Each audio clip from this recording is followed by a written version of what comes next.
Building Black wealth is a priority for U.S. Bank and its Access Commitment Program, and there are good reasons why. While overall wealth increased during the pandemic, the wealth gap between Black and white families grew, with a wealth difference of $240,000 between the median white family and the median Black family. U.S. Bank is working to address this issue on several fronts, from homeownership to wealth management. Joining us to tell us more about Access Commitment is Scott Ford. He is the president of Wealth Management for all of U.S. Bank. Thank you so much for being here with us today. Denise, thanks for having me. I'm glad to be here. Well, let's kind of start with the basic. What is Access Commitment? So Access Commitment was really a reaction to the death of George Floyd, where U.S. Bank, kind of looked out, because we're based in Minneapolis, our headquarters is not far from where he died. And so a lot of the senior leaders just thought about, well, what could we do, given our specific skills and core competencies as a bank, what could we do to help with this problem? And so, Access Commitment was the brainchild of, like Greg Cunningham and some other executives that said, what our communities really need, talking specifically about the African American community, what it really needs is access. You need access to information, access to resources. And so Access Commitment was U.S. Bank saying, hey, we're going to come to the table with really tangible ways that we can help support really three constituencies: communities, families, and employees, so that we can create opportunity for people going forward. And that's how we plan to, that's the work we do to help try to close the racial wealth gap. You're really here in Milwaukee talking to groups and individuals about creating Black wealth. Yes. What are some of the first things that people need to do to get started? I would say stick to the basics. I think that there's always this notion that there's some quick way to build wealth and get rich, and it really doesn't happen that way. People build wealth, over time. And so one of the things that, one of the pieces of advice I give people all the time is, number one, start with making sure you've got some emergency savings.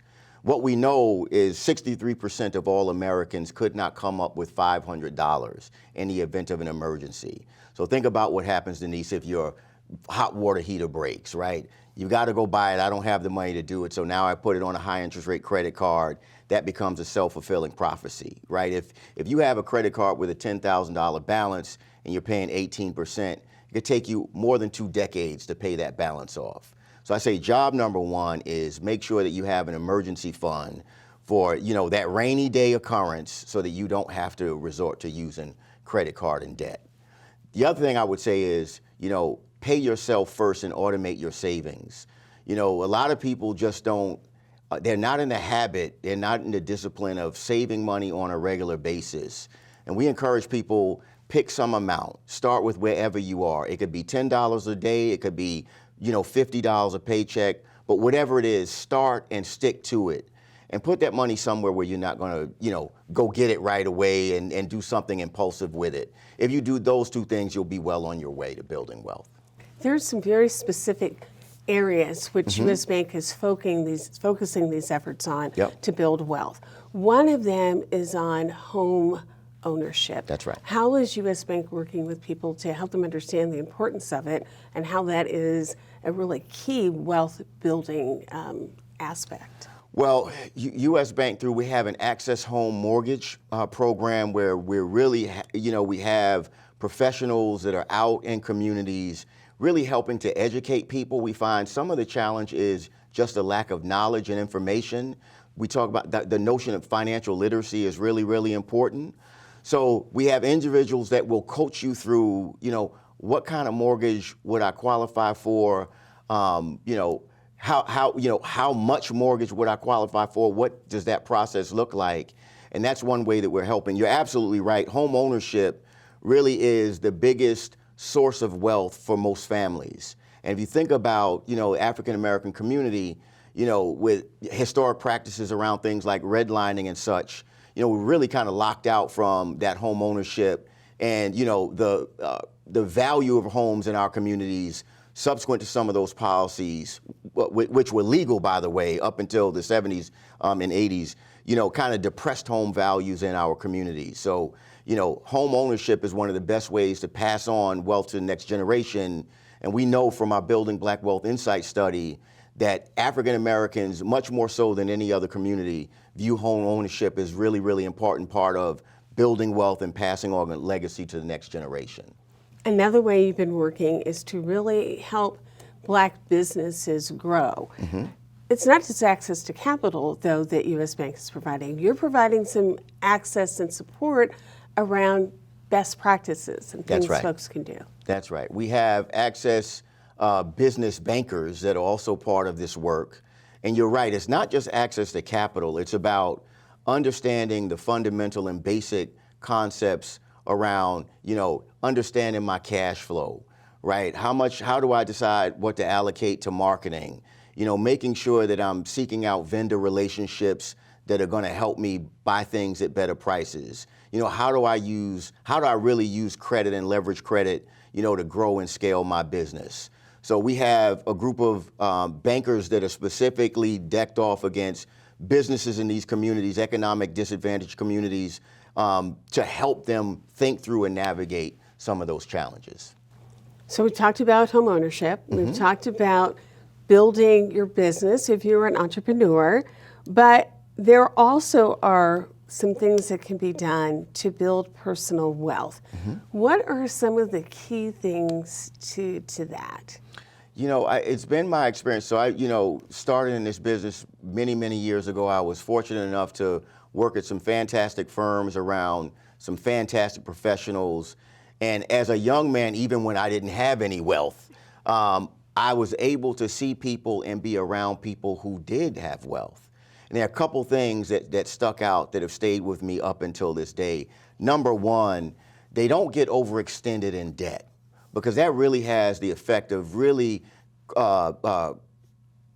using up your cash flow, so to speak. If all the income you bringing in are going to pay off debts, you're not going to have anything extra left over to start to save or invest in the first place, right? So they live beneath their means. It is a really, really important prospect.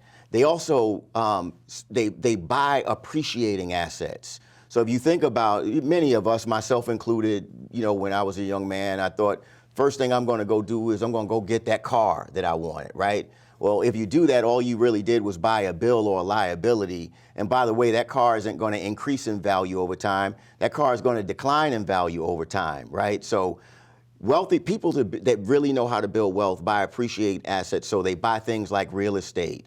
They invest in businesses, right? They invest in all sorts of asset classes that are going to increase over time.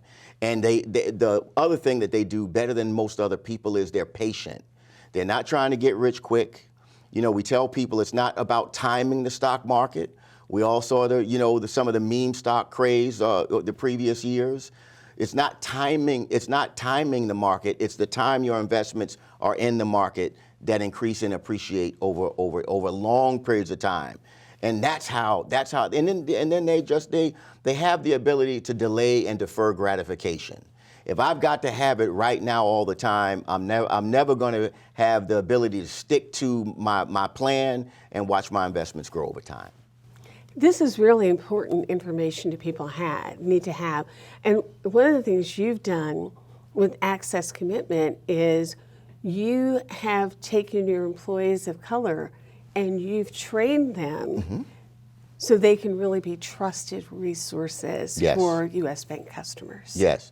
One of the things that we learned from the Building Black Wealth Insight study is, there's a general distrust of financial institutions among the African American community, much of that because of the history of disparate practices like redlining and the like. And it was very clear from the survey responses that representation was important. So we know that we're underrepresented in the financial services industry. So we've done a lot to try to, number one, increase the number of professionals of color and African Americans and women, right? So that people can see someone who looks like them, that they feel like they can trust to provide them with, holistic advice that's really going to be beneficial to them.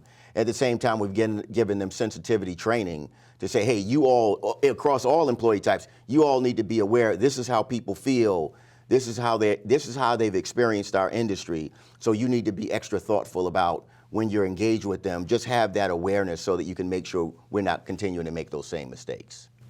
Thanks so much, Scott Ford. Thanks for being with us, talking about that plan that can help people plan to build their own personal wealth. Thank you, Thanks Denise. so much. Thank you for having me. Of course. We'll be right back.